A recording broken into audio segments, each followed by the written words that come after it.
students should be able to identify the key concepts of mechanism of action of sedative hypnotics, including specific benzodiazepine receptors and its subtypes, neurotransmitter, and relative specificities of drugs that stimulate or inhibit receptor activity. Number 2, students should be able to understand why people use benzodiazepines. Number 3, classification of benzodiazepines. Number 4, pharmacokinetic parameters of benzodiazepines. Number 5, to know the characteristics of benzodiazepine intoxication and withdrawal syndromes. Number 6, clinical uses of sedative hypnotics. Number 7, understand the adverse effects of these drugs. And number 8 and last, to know the current options for treatment of benzodiazepine dependence. The history of the benzodiazepines is these class of the agent. Among those, the pioneer drug was Librium, which first discovered in 1954 by Roche scientist Leo Sternbach. Later on in 1963, Valium, that is diazepam, was discovered. These drugs were used primarily for the anxiety, seizure disorders, and some alcohol withdrawal and some opium derivatives that could be managed by using benzodiazepines. These drugs were primarily used for insomnia and drug associated agitations. These drugs are widely available drugs starting into 1960s. In 1973, it was seen that 87 million prescriptions were consisted of benzodiazepines in USA and America and other countries. In 1980s, high potency benzodiazepines found to be more effective for panic and anxiety than other drugs. In 2007, 74 million prescriptions were seen. These drugs were prescribed by the physicians. The advantages of using these type of medications were: number 1, they were rapid onset in action and less risk of dependence. The basic pharmacological effects associated with these drugs, for which the reason for their extensive clinical uses are their greater margin of safety as compared to the older drugs that were barbiturates. They have been widely replaced with the benzodiazepine nowadays because of some toxicity, their dependence, their physical dependence, and so many other factors. So little effect on rapid eye movement, sleep, little hepatic microsomal drug metabolizing enzymes, little physiologic and psychological dependence and withdrawal syndrome associated with the benzodiazepines. And these drugs are producing very little side effects, if there are any, such as residual drowsiness and incoordination movements. That's why these drugs are extensively prescribed worldwide.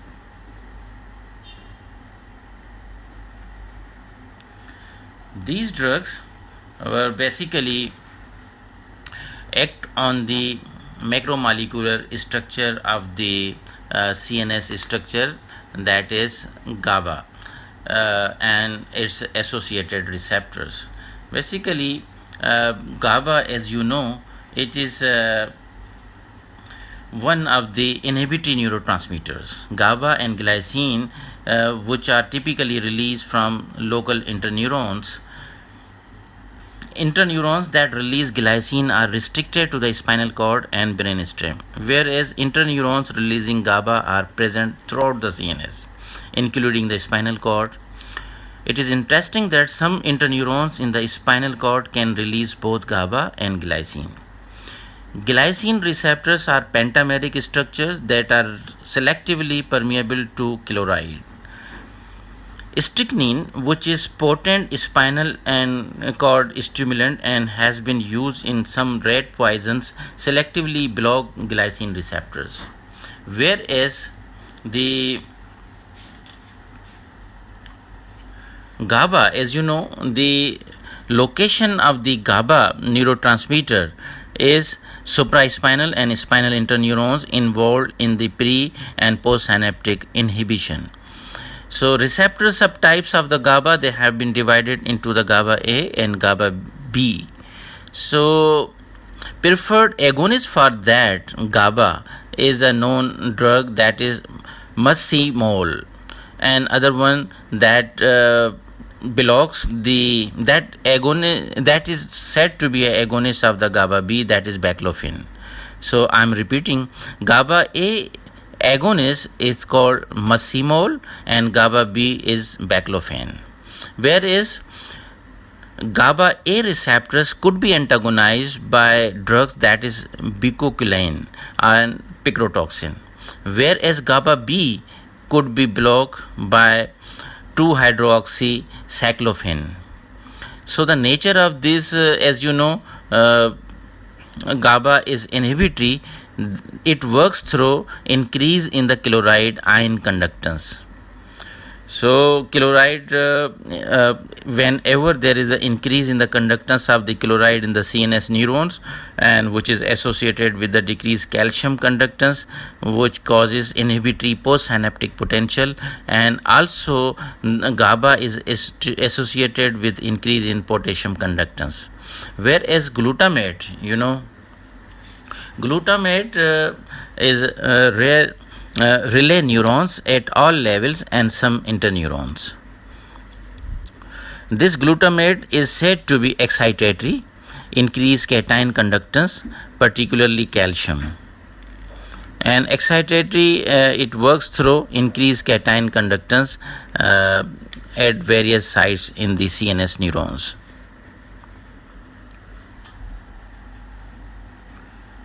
So far as the mechanism of action of all the sedative hypnotics are concerned, they works through basically macromolecular structure that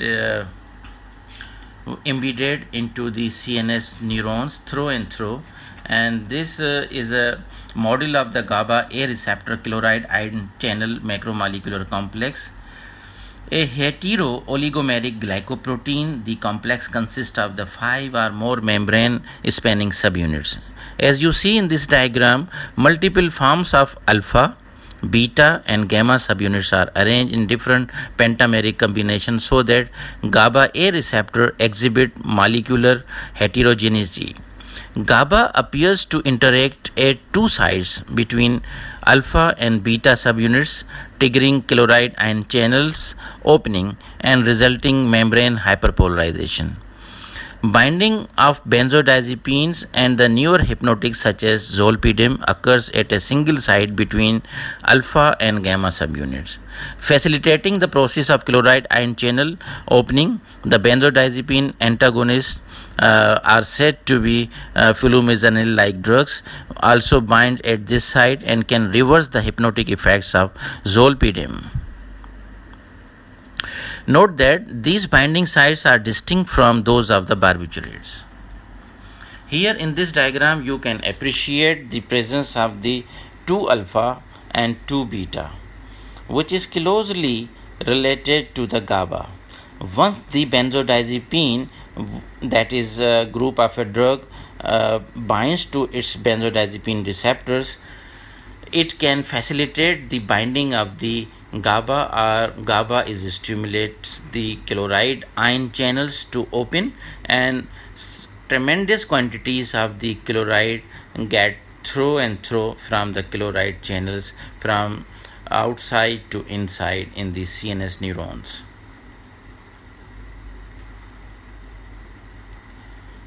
The same mechanism is depicted over here into the animated form.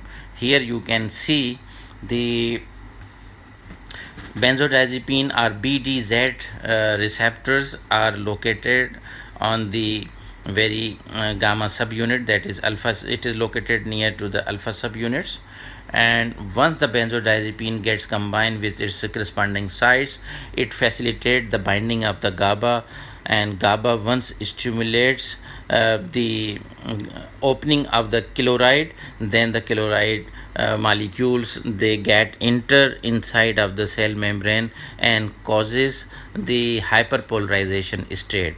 This hyperpolarization state is a less excitable stage to the CNS, and CNS neurons become hyperpolarized and less excitable as compared to the depolarized state.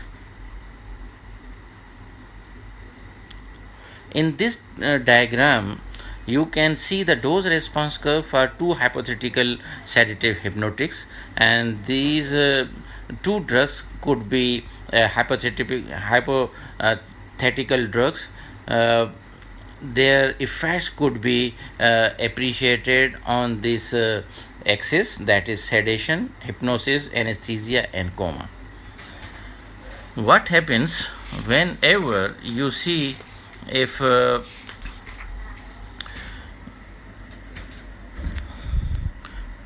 these two examples of such dose response relationships are the linear slope for drug A, which is a typical of many of the older sedative hypnotics, including the barbiturates and alcohol.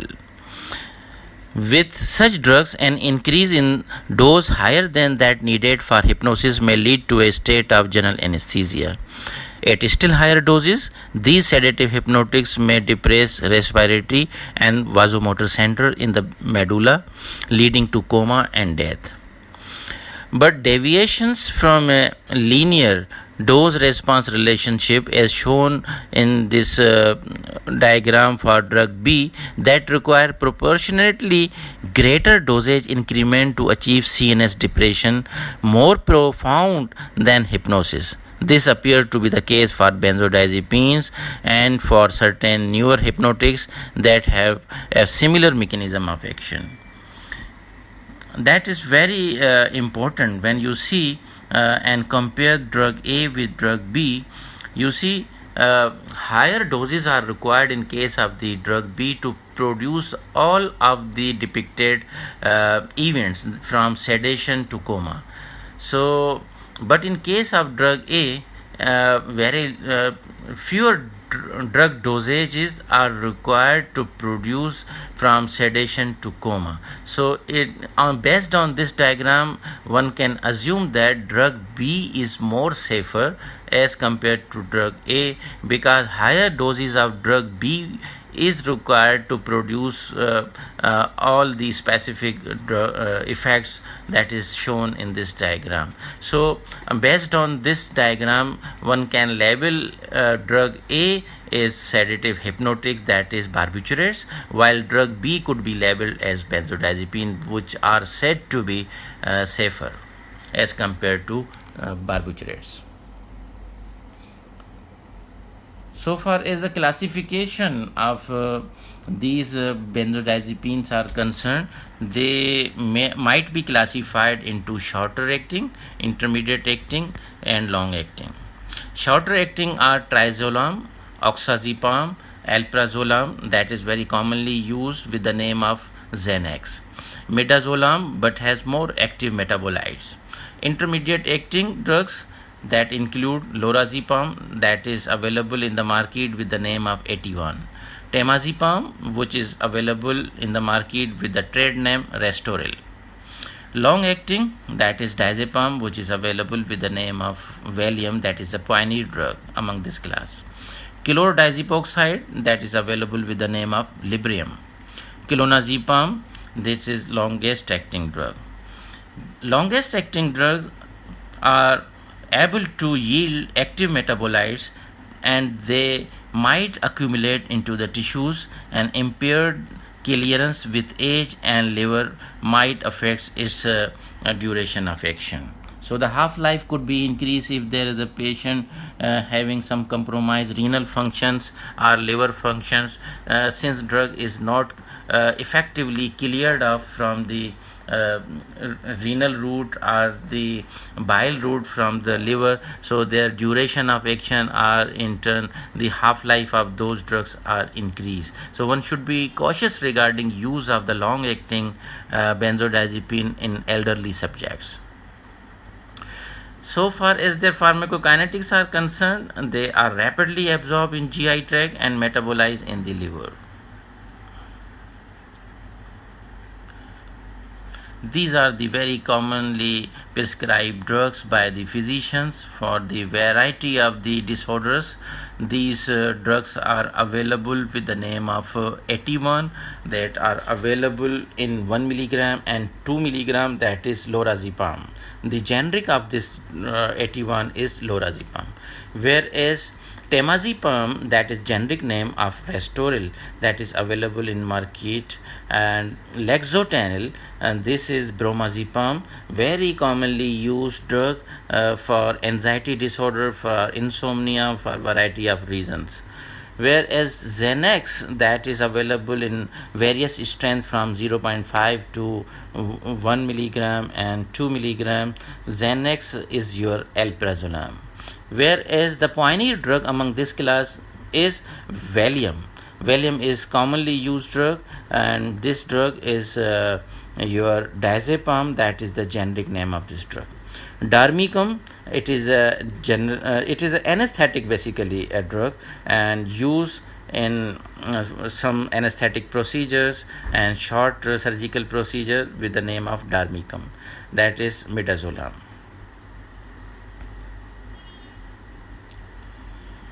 So the pharmacokinetic parameter biotransformation of these drugs is having a very important aspect so far as their production of intermediate active metabolite. Once the prodrug that is entered into the body, they might be converted into the intermediate active metabolites into the liver and yield its same biological activity to that of the parent drug.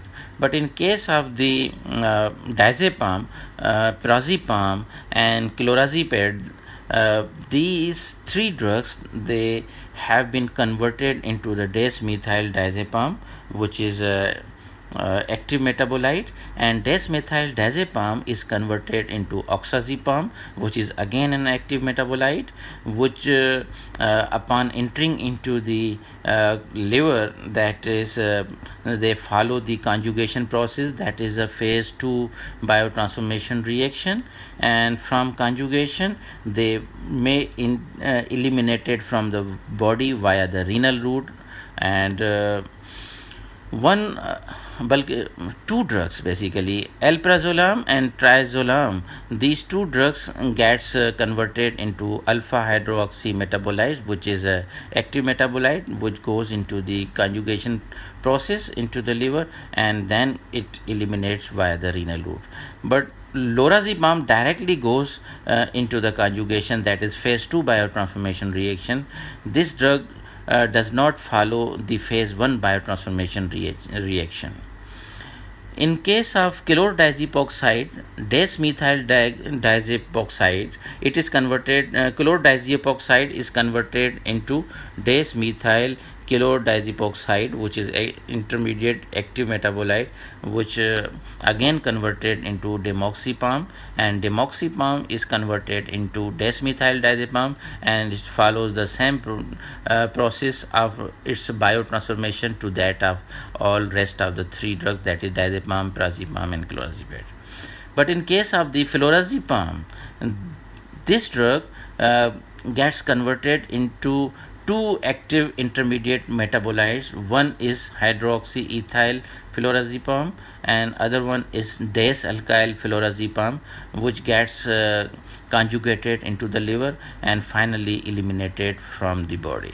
So the significance of all these processes is, if any drug which gets converted into its intermediate active metabolites, which can increase the duration of action, that is half life of those drugs is increased. Secondly, those drugs which are said to be converted into the intermediate active metabolites, if they are given to the elderly subjects, they can be harmful to the subject, because once they are getting converted into intermediate active metabolite, their half life is many folds increase, because the kidney functions in elderly subjects is not normal, and sometimes this function is compromised. So these drugs are contraindicated in elderly subjects,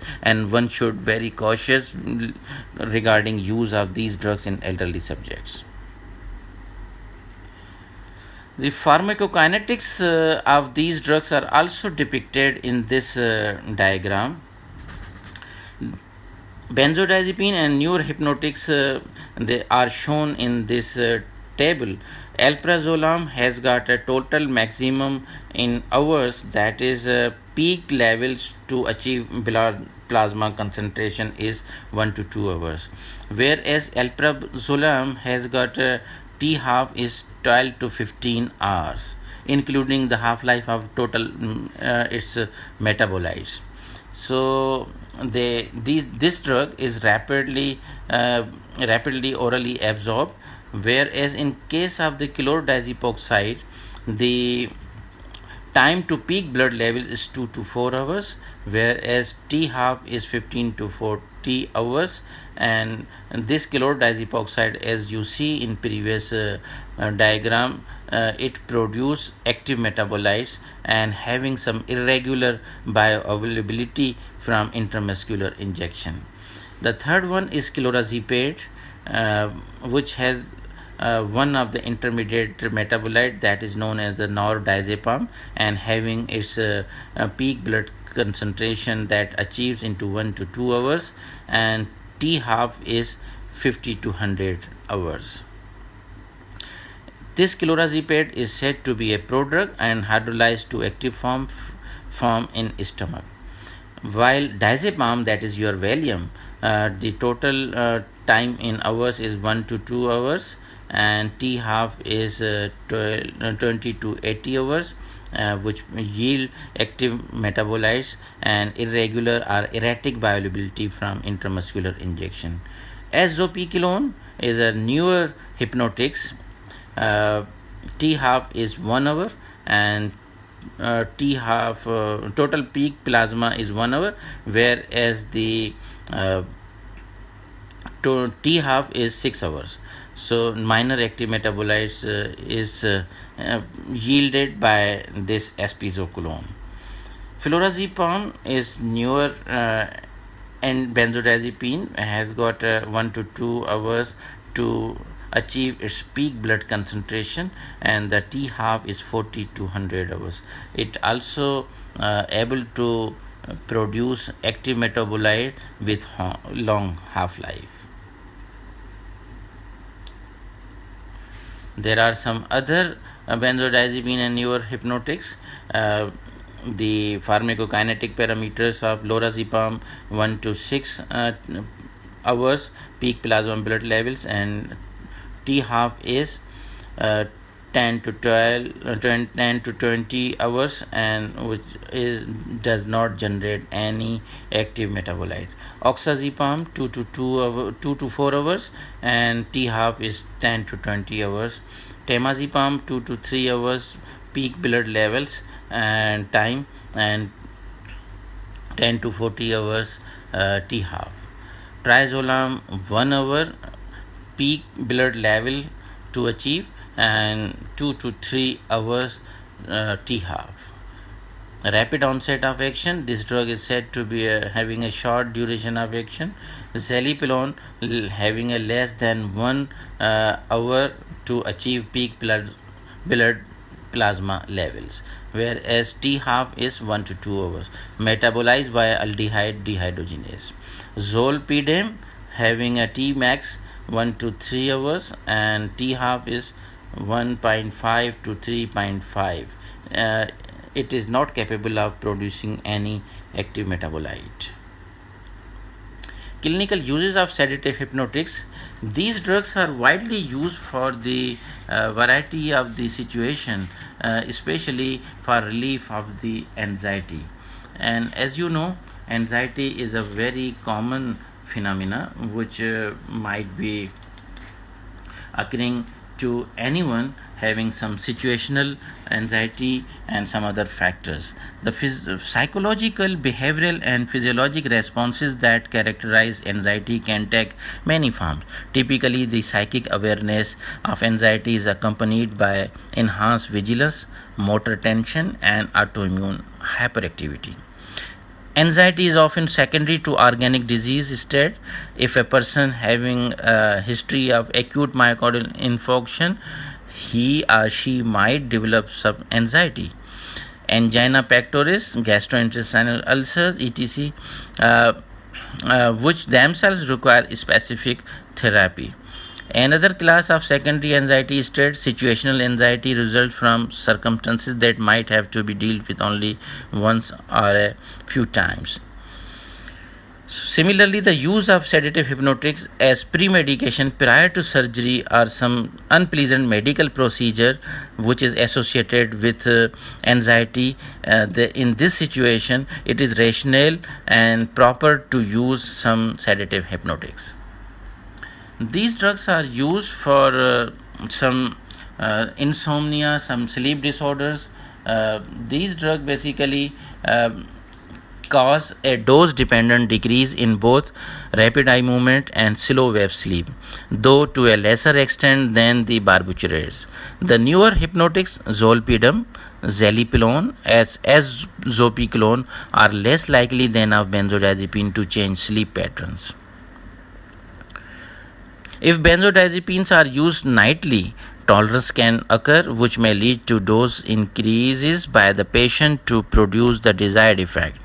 Anterograde amnesia occurs to some degree with all benzodiazepine used for hypnosis.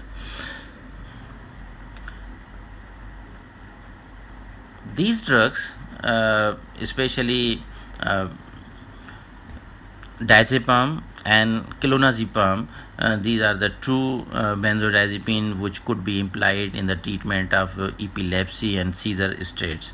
Clonazepam is used in children having some myoclonic seizures, whereas diazepam is used in status epilepticus, which is one of the medical emergency, and this is one of the mainstay of the treatment of this medical emergency status epilepticus one can use, because these drugs, as you know, the mode of action of these drugs is to decrease the more repetitive firing stage of the CNS neuron. Hyperexcitability of the CNS neurons could be reduced by increasing the amount of the chloride conductance into the CNS neurons via macromolecular structure via GABA mimetic action. So the hyperpolarization state is known as the less hyper excitable stage, and this is one of the state that is being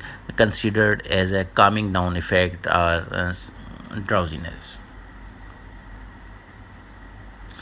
Sedative hypnotics are also used as a component of balance anesthesia.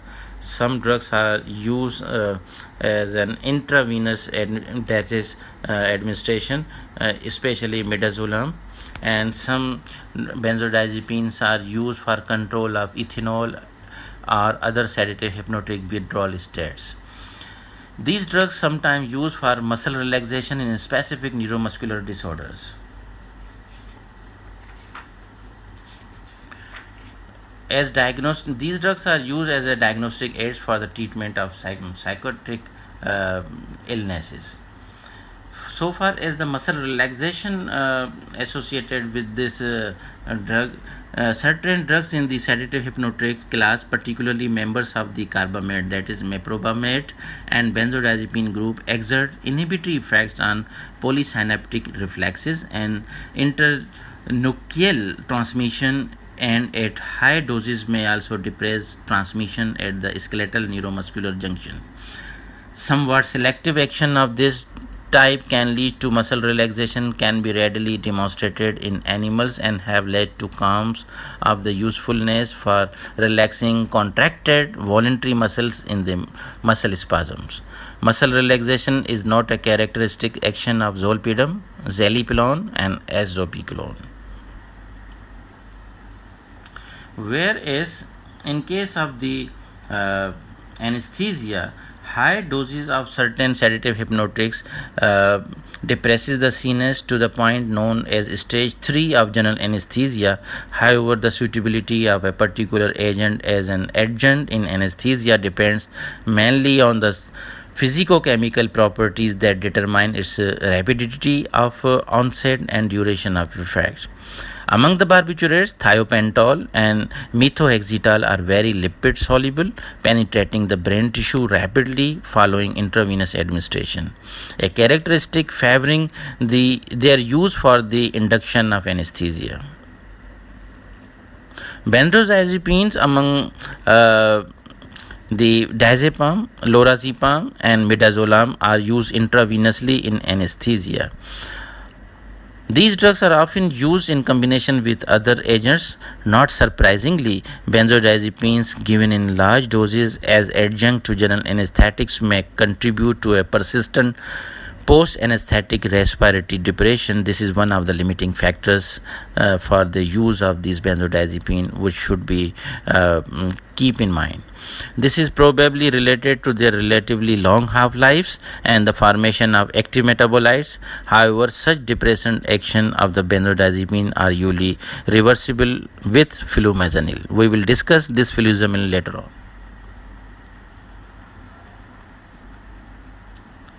The adverse effects of these drugs, they might produce sedation, lethargy, respiratory depression, impaired motor skills, impaired judgment, cognitive dysfunction, and delirium. These adverse effects are associated especially with the longer duration of action and other drugs.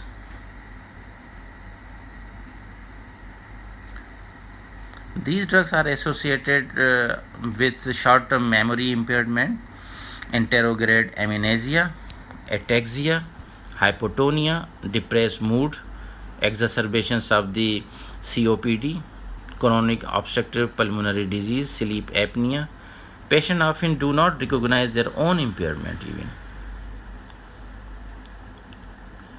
This drug is said to be a benzodiazepine antagonist, flumezanil. This flumezanil is available with the strength of 0.1 milligram per ml, and this drug is antagonist at benzodiazepine binding sites on the GABA A receptors. And this drug is basically a pharmacological antagonist to the action of the GABA. So it blocks the action of benzodiazepines and zolpidem, but not other sedative hypnotic drugs. The management of benzodiazepine, it could be used in a management of benzodiazepine overdosage.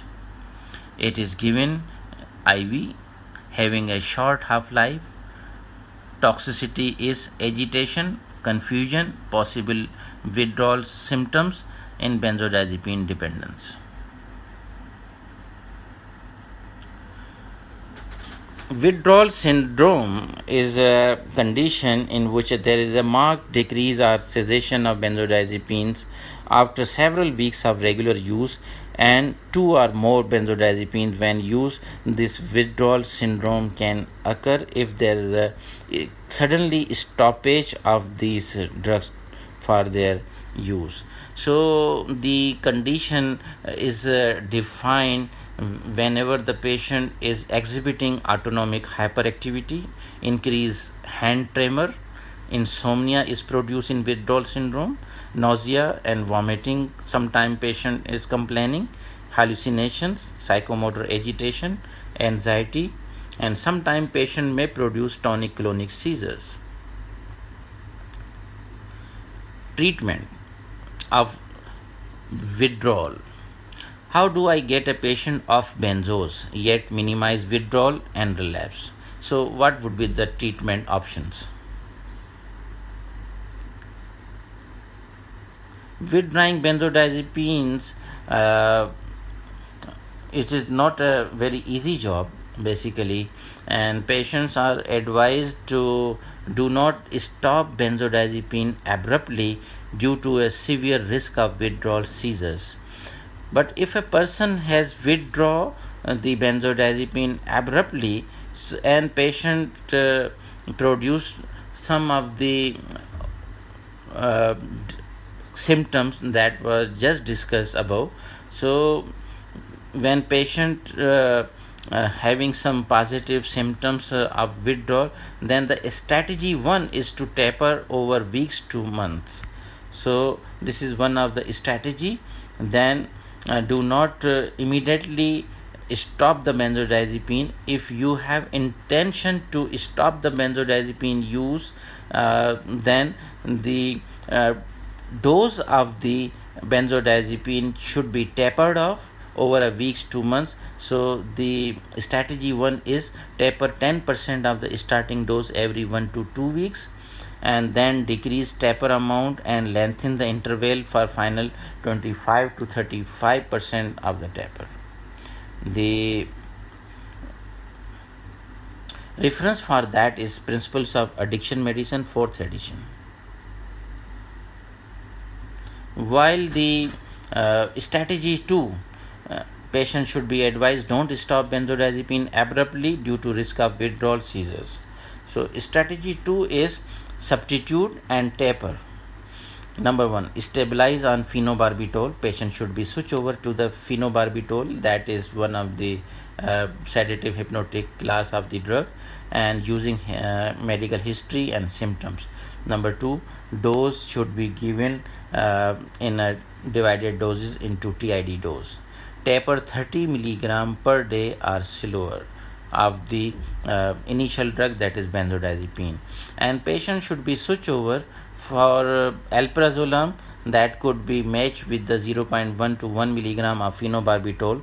So 30 milligram equivalent is phenobarbital to that of the alprazolam, 0.5 to 1 milligram. Clonazepam, for clonazepam, phenobarbital should be given 1 to 2 milligram. For diazepam, phenobarbital should be switch over on the dose of the 10 milligram. While lorazepam, if a person was using lorazepam, that the patient can be switch over to phenobarbital with the 2 milligram. Withdrawing benzodiazepines is not an easy job, and patient withdrawal symptoms should be treated with strategy by applying strategy 3. In that case, the taper with the adjunct. So the adjunct could be the short benzodiazepine taper 3 days and treat with anticonvulsant for 2 to 3 weeks. Carbamazepine could be implied for the switchover, that is sodium channel blocker, carbamazepine 200 milligram TID dose, or valproic acid 250 milligram TID dose. These are some references used. Now the summary. Benzodiazepines, as you know, you should know about the proper classification of the benzodiazepine based on their duration of action. Some have been categorized into the short acting, some have been categorized into the intermediate acting, and some have been categorized into long acting. So these are the all three groups merged in it: alprazolam, chlordiazepoxide, clonazepam, clorazepate, diazepam, estazolam, flurazepam, lorazepam, midazolam, oxazepam, quazepam, temazepam, and triazolam. The mechanism of action of all these benzodiazepines is basically they bind to specific GABA A receptor subunits at central nervous system CNS, neuronal synapses facilitating the GABA mediated chloride ion channels opening frequency, enhance membrane hyperpolarization. One should be very clear regarding the difference in the mode of action of benzodiazepine and barbiturate is the chloride ion channels are affected with all the benzodiazepine in terms of frequency of the opening of the chloride channels, whereas in case of the barbiturates, the duration of the action of the opening of the chloride channel persists for a longer time as compared to benzodiazepine. That's why all the barbiturates, they have been replaced widely with the benzodiazepine, as the benzodiazepines are said to be safer, contrary to the barbiturates. So there is a difference in the opening of the chloride channel. So benzodiazepine increases the frequency of the channel opening, while in case of the barbiturates, the duration of the opening of chloride channels are affected. The effects of the all benzodiazepine dose-dependent depressant effect on the CNS, including sedation. They might produce sedation and relief of the anxiety. They may cause amnesia. They cause hypnosis, anesthesia, and can lead to the coma and respiratory depression, which is one of the medical emergency. Clinical applications, they all the benzodiazepine they might be used and considering for treating some anxiety states, as we have told some medical disorder they are associated with the generalized anxiety disorders. So it may be the myocardial infarction, it might be some fatal disease in the form of some cancer, in the form of some angina and some other disorder which are associated with anxiety state. In these states you can think about the use of the benzodiazepines. Some psychiatric disorders, especially the panic attacks, they might be used. Some generalized anxiety disorders, insomnia and other sleep disorders, relaxation of the skeletal muscles, anesthesia, adjuvant therapy, and seizure disorders. Pharmacokinetics and toxicities and interaction. Half-life from 2 to 40 hours. Clorazepate is a longer acting. Oral activity is high. Hepatic metabolism. Some active metabolites. Toxicity. Extensions of the CNS depression effect. Dependence. Liability. Interactions. Additive CNS depression and ethanol and many other drugs. The references is Basic and Clinical Pharmacology by Bertram G. Katzman and some other addiction medicine